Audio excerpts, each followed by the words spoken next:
Okay, so today is Tuesday and okay. So problema nito, kanina, ganito yung print quality, pangit. Black lang yung meron pero hindi rin kagandahan. And ngayon, nag-power cleaning tayo, still black pa rin ang wala.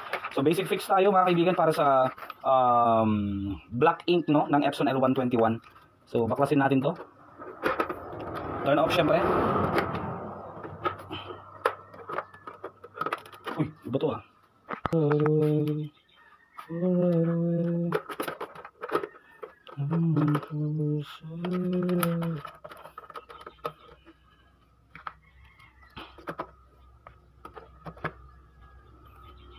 Liquid.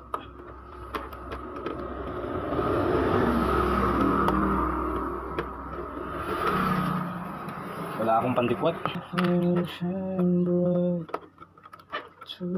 Yeah,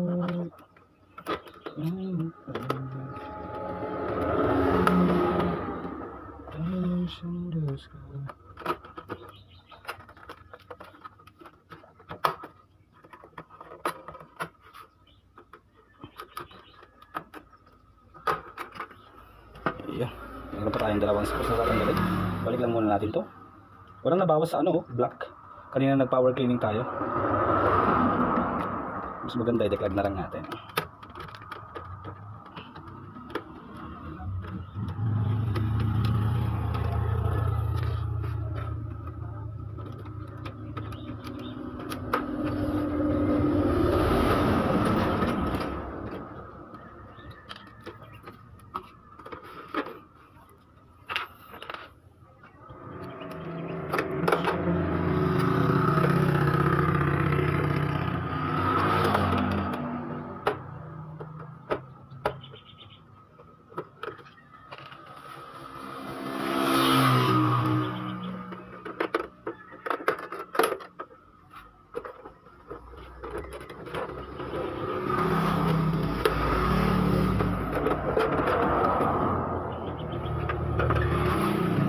Oops, empty yung block.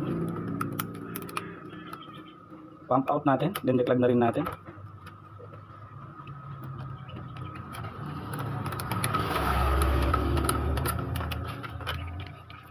Meron naman konti ang yellow, blue, magenta. Check na lang natin para i-declag natin.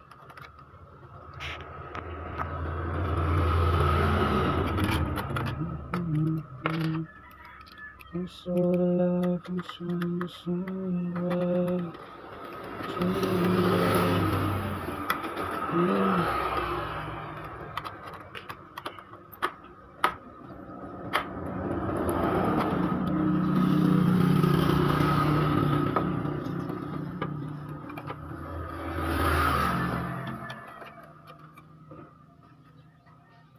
okay, remove natin to.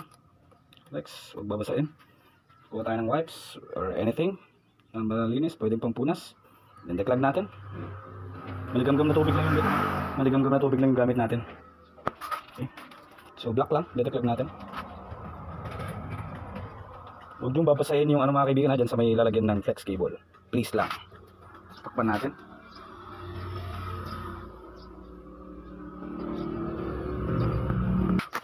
So dahan-dahanin natin.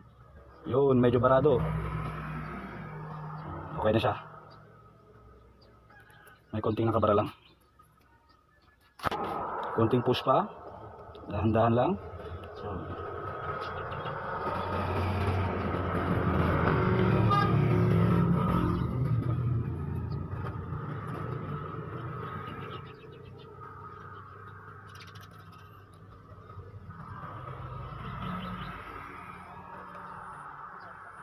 Yun. Okay na yan. Pwede natin balik. Punas lang syempre. The next step natin, tanggalin natin tong hose. Pump out natin tong kanyang ink purge. Dapat mapuno yan.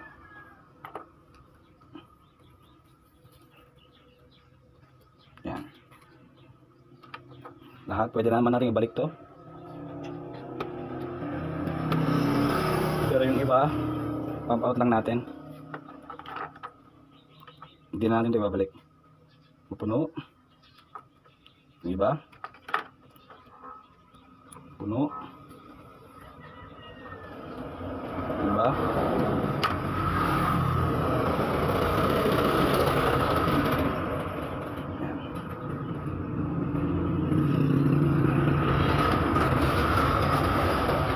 Pwede natin siyang ibalik. Uy, wala pa pala yung print head. Ito naman. Print head muna.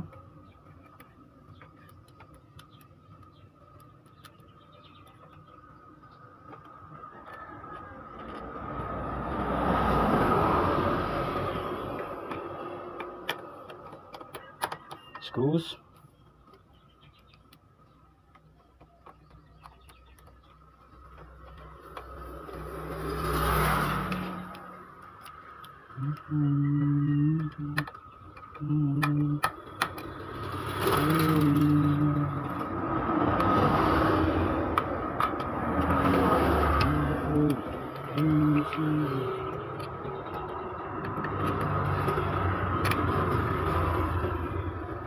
Black, yellow, magenta, sayang. Bagong bago pa to.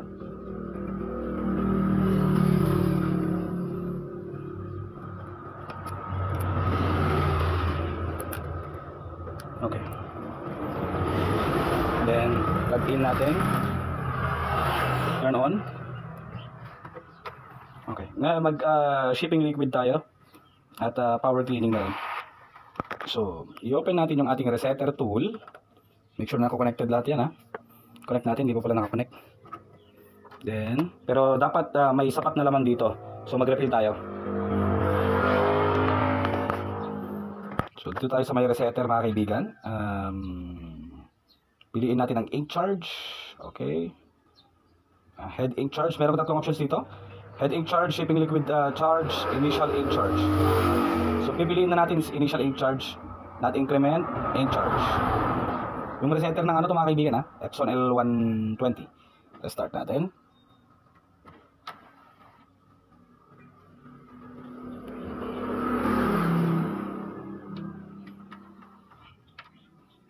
Turn on.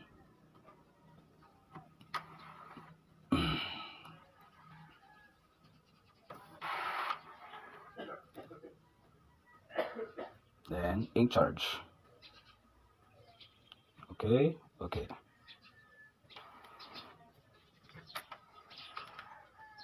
Yan, hintay lang natin matapos yung buong proseso.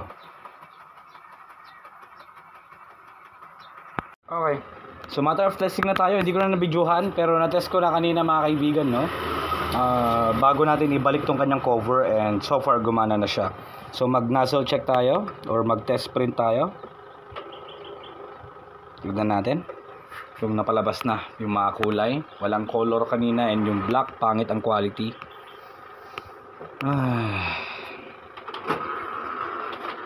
Isa pa na pwede natin i-consider, mga kaibigan, is yung kanyang ink purge, no? Sa loob to, pwedeng barado. Okay. Restored. Black, yellow, magenta, cyan. Okay na tayo dito, mga kaibigan. See you next time.